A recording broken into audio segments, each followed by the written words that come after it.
Bismillahirrahmanirrahim. Assalamualaikum warahmatullahi wabarakatuh. Bismillah walhamdulillah. Wassalatu wassalamu ala rasulillah wa ala alihi wa sahbihi wa man walah, amma ba'd. Alhamdulillah. Ahlan wa sahlan wa marhaban bikum. Selamat datang kembali teman-teman di channel saya. Hari ini kita akan membahas kelanjutan dari pembahasan terhadap kitab Al-Khulasah fi Ushulil Fiqh karangan Dr. Hasan Hito, di mana kita akan membincang dan membaca bab tentang qaul as-sahabi, dan juga di akhir nanti sedikit penjelasan tentang al-aslu fil asya. Baik, sebelum kita baca, saya akan memberikan gambaran tentang qaul as-sahabi ini. Qaul as-sahabi adalah salah satu dalil yang mukhtalaf, dalil yang diperdebatkan oleh ulama tentang keabsahan menggunakan qaul sahabi. Dalam beberapa referensi yang lain, ada yang mengatakan bukan qaul sahabi tapi madhabus sahabi, jadi madhabnya sahabat. Baik, qaul sahabi nanti ini akan terjadi meruncing kepada dua pendapat ya teman-teman. Ada yang berpendapat bolehnya kita menggunakan perkataan sahabat sebagai dalil, ada juga pendapat yang tidak membolehkan pendapat sahabat kita jadikan sebagai dalil. Masing-masing dari kelompok ini mempunyai dalilnya sendiri-sendiri, sehingga karena memang dalil ini diperdebatkan tentang keabsahannya, sehingga dimasukkan dalam dalil yang mukhtalaf fihi. Baik, untuk lebih jelasnya kita akan baca kitab Al-Khulasah fi Ushulil Fiqh karangan Dr. Hasan Hito. Qala al-musannifu rahimahullahu ta'ala wa nafa'ana bihi wa bi ulumihi wa maddana bi madadihi wa hafadha alaina bi barakatihi wa asrarihi fid dharain. Amin. Qaulus sahabi, pendapatnya sahabat. Idza qala al-wahid min as-sahabati qawlan aw afta bi fatwa fa imma an yakuna liqawlihi hadha majalun fil ijtihadi aw la yakun. Idza qala al-wahid min as-sahabah, apabila salah seorang dari seorang sahabat berkata qawlan akan sebuah pendapat, aw afta bi fatwa, atau dia berfatwa tentang sebuah fatwa, fa imma ayyakuna liqaulihi hadza majalun fil ijtihad, maka ada kalanya bagi pendapatnya sahabat atau fatwanya ini adalah majal, area fil ijtihad, dalam ijtihad, aw la yakun, atau tidak ada. Jadi pendapat seorang sahabat itu bisa kita lihat dari dua sisi. Apakah dia kemudian masuk dalam ranah ijtihad atau tidak? Jadi nanti implikasinya berbeda. Apabila seorang sahabat itu berijtihad, maka kita mempunyai sebuah mauqif di sana. Mauqif itu bagaimana kita harus memposisikan pendapat sahabat itu. Atau dia bukan berasal dari ijtihad, artinya dia berasal dari Nabi Muhammad SAW. Fa illam yakun lahu majalun fil ijtihad fa innahu yakunu hujjatun ala ghairihi li'anna na'lamu annahu lam yaqulhu illa an tawakkufin fa illam yakun lahu majal fil ijtihad. Apabila pendapat sahabat itu tidak ada dalam ranah ijtihad, fa innahu yakunu hujjatan ala ghairihi, maka pendapat sahabat itu menjadi hujjah bagi selainnya, lianna na'lamu annahu lam yaqulhu illa an tawakkufin, karena kita tahu bahwasanya dia tidak mengatakannya kecuali dengan tawakuf. Tawakuf ini maksudnya adalah tauqifi. Tauqifi ini sesuatu yang diajarkan oleh baginda Nabi besar Muhammad sallallahu alaihi wasallam. Jadi bisa saja seorang sahabat itu ketika mengatakan sesuatu, bisa saja juga bukan berasal dari ijtihadnya, tapi dia adalah berasal dari Rasulullah sallallahu alaihi wasallam, sehingga kita sebut dia dengan tauqifi, berasal dari ajaran daripada Rasulullah sallallahu alaihi wasallam. Qala Asy-Syafi'i, berkata al-Imam Asy-Syafi'i, ruwiya an Ali annahu shalla fi lailatin 6 raka'atin fi kulli rak'atin 6 sajadatin. Qala Syafi'i, berkata Imam Syafi'i, ruwiya an Ali, diriwayatkan dari Imam Ali annahu shalla fi lailatin sittu rakaat. Diriwayatkan dari Sayyidina Ali bahwasanya dia salat pada suatu malam 6 rakaat. Fi kulli rak'ah sittu sajdat. Fi kulli rak'ah sittu sajdatin. Dalam setiap rakaat itu ada 6 sujud. Jadi 2 rakaat 6 sujud. Biasanya kan 2 rakaat ini normalnya 4. Di sini ada 6 sujud. Waqala, kemudian Imam Syafi'i melanjutkan berkata, "Lau thabata dzalika an Ali laqultu bihi." Lau thabata, andaikan sabata tetap, artinya dia benar-benar berasal dari Ali. Dzalika an Ali, andaikan tetap hal tersebut dari Ali, laqultu fihi, maka saya akan berfatwa dengannya. Fa innahu la majala fihi lil qiyas, karena tidak ada dalam hal tersebut area untuk kita memasukkan qiyas. Fadh-dhahir annahu fa'alahu tauqifan, maka yang zahir bahwasanya Sayyidina Ali mengerjakan hal tersebut karena tauqifan, berasal dari tauqifi atau ajaran baginda Nabi Muhammad sallallahu alaihi wasallam. Jadi Imam Syafi'i mengatakan riwayat tentang Sayyidina Ali yang satu malam itu sholat 6 rakaat dan setiap rakaat itu ada 6 sujud. Jadi 1 rakaat ya teman-teman ya, bukan 2 rakaat tadi. 1 rakaatnya itu 6 sujud.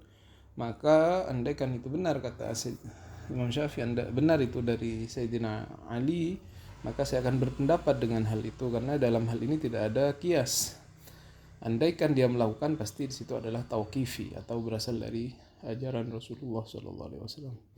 Wa amma idza kana qawluhu fima fihi majalun lil ijtihad faqad ittafaqa al ulama ala anna qawlahu hadza laysa hujjatan ala ghairihi min as-sahabati al mujtahidin liijma'i as-sahabati ala mukhalafati ba'dihim ba'dha. Wa amma idza kana qawluhu fima fihi majalun lil ijtihad, andaikan perkataannya Imam Syafi'i itu termasuk dari sesuatu yang masuk dalam ranah ijtihad, faqad ittafaqal ulama ala anna qawlahu hadza laysa hujjah, maka ulama berittifaq, bersepakat bahwasanya pendapatnya Imam Ali ini bukanlah hujjah ala ghairihi minas sahabah al-mujtahin, atas para sahabat yang mujtahid yang lain. Lijma'is sahabah ala mukhalafati ba'dihim ba'dha, karena ada ijma' di kalangan sahabat bahwasanya mereka itu saling membedai satu dengan lainnya. Jadi sahabat sendiri tidak kemudian satu macam, satu ragam pendapatnya dalam hal-hal Islam. Mereka terbiasa memang sudah ada perbedaan-perbedaan begitu ya.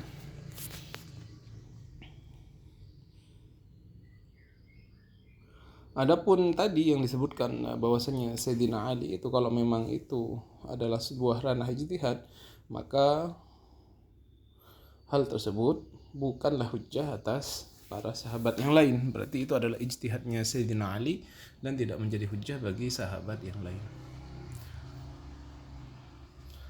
Wa ma bin nisbati li ghairi sahabati faqad ikhtalafa fihi. Nah, tapi di sini ada perbedaan. Kalau Sayyidina Ali tersebut memang berijtihad, maka tidak bisa menjadi hujjah bagi sahabat yang lain. Adapun bagi selain sahabat, di sini terjadi ikhtilaf. Tidak disebutkan ikhtilafnya, kemudian Syekh itu menyebutkan was-sahih alladzi alaihi Syafi'i wa ashabuhu wa jumhurul usuliyin annahu laisa bihujjatin ala ghairihi minal mujtahihin. Was-sahih, adapun pendapat yang sahih, alladzi alaihi Syafi'i wa ashabuhu, yang pendapat ini dikatakan oleh Asy-Syafi'i dan murid-muridnya, wa jumhurul usuliyin, dan para jumhurul usuliyin, annahu laisa bihujjah ala ghairihi minal mujtahidin, bahwasanya hal tersebut bukanlah hujjah atas selainnya para sahabat daripada mujtahidin, daripada orang-orang yang berijtihad. Jadi yang sahih itu tidak bisa kita menjadikan pendapatnya Imam Ali itu hujjah bagi sahabat ataupun hujjah bagi selainnya sahabat. Wa min ibarati Syafi'i al-masyhurah fi hadza qawluhu hum rijalun wa nahnu rijal. Dan termasuk dari perkataannya Imam Syafi'i yang masyhur dalam hal ini adalah hum rijal wa nahnu rijal. Hum, mereka sahabat itu, rijal adalah rijal, orang biasa, wa nahnu, dan kami rijal dan juga rijal. Artinya di sini sahabat itu bukanlah nabi. Kaifa akhudhu biqaulihi man law hajajtuhu lahajajtuhu. Kaifa bagaimana akhudhu saya mengambil biqaulihi dengan perkataannya orang law hajajtuhu andaikan aku berdebat dengannya lahajajtuhu niscaya aku akan berdebat dengannya. Jadi ini adalah satu ibarah yang terkenal dari Imam Syafi'i, hum rijal wa nahnu rijal, kaifa akhudhu biqaulihi man law hajajtuhu lahajjajtuhu, begitu. Waqad istumila katsirun mimman la ilma indahu hadhil kalimati fi ghairi mawdi'iha hadanallahu jami'an li ma'rifati aqdarana. Waqad istamala katsirun mimman la ilma indahu, sungguh telah menggunakan banyak sekali orang menggunakan perkataannya Imam Syafi'i itu bukan pada tempatnya katanya, dan mereka itu tidak punya ilmu. Semoga kita kemudian mendapatkan hidayah dari Allah Subhanahu wa taala, kata beliau, agar kita mengetahui kemampuan kita. Maksudnya apa teman-teman? Pendapat Imam Syafi'i ini, perkataan Imam Syafi'i ini, hum rijal wa nahnu rijal ini, jangan kemudian disalah artikan. Dalam artian orang sekarang tiba-tiba bilang tentang sahabat, hum rijal wa nahnu rijal. Tentang Imam Syafi'i, hum rijal wa nahnu rijal. Sama-sama maksudnya. Jadi menyepelekan kemampuan mereka. Ini menurut Syekh Hasan itu salah satu bentuk menggunakan perkataannya Imam Syafi'i dengan tidak tepat. Salah ya. Tidak begitu maksudnya Imam Syafi'i. Maksudnya Imam Syafi'i ini adalah dalam ranah tadi itu saja, dalam ranah ijtihad, dan juga apakah boleh ijtihadnya sahabat kita pakai. Tetapi dalam hal yang lain teman-teman, dalam hal yang lain kita harus mengetahui kadar kita ya. Jangan samakan Imam Syafi'i bisa mengatakan hum rijal wa nahnu rijal, karena kita tahu ilmunya Imam Syafi'i begitu tinggi begitu ya.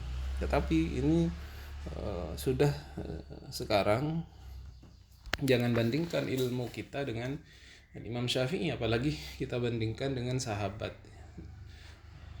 Jadi sangat jauh sekali. Jangan sampai kita berdalil dengan perkataan Imam Syafi'i tapi bukan pada tempatnya. Kita harus tahu bahwasanya kita ini jauh ya dibanding Imam Syafi'i, apalagi dibanding para sahabat. Baik, yang ketiga ini al-aslu fil asya.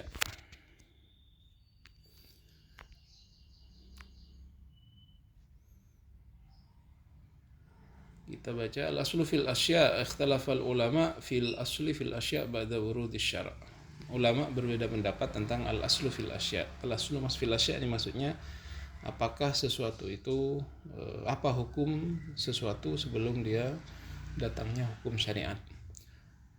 Faminhum man qala al-aslu fil asya al-hadar wa tahrim. Ada yang berpendapat bahwasanya hukum asal dari setiap sesuatu adalah al-hadar wa tahrim, adalah haram, illa ma abahathu asy-syari'ah, kecuali sesuatu yang dibolehkan oleh syariat. Fa illam yujad fi syar'i ma yadullu 'ala al-ibahah fa innahu yatamassaku bil asli wa huwa al-hadar wa yakunu haraman. Apabila tidak ada dalam syariat itu yang menunjukkan atas kebolehannya, maka dia tetap dengan hukum asalnya, yaitu tidak boleh atau haram. Ini satu pendapat. Al-aslu fil asya berarti haram. Wa minhum man qala al-aslu fil asya al-ibahah. Sebagian yang lain mengatakan asal dari hukum sesuatu adalah boleh, wala yusar ilal man'i wa tahrim illa bidalin minasyari, dan tidak kemudian dipalingkan kepada makna keharaman kecuali ada dalil dari syariat. Ini bertentangan dengan pendapat yang pertama. Kalau tadi mengatakan al-aslu fil asya itu haram, kalau ini al-aslu fil asya al-ibahah. Was-sahih, apa yang sahih kata beliau, was-sahih alladhi alaihi jamaahiru ahli ilmi anna al-asla fil manafi al-ibahah wal mudar at-tahrim.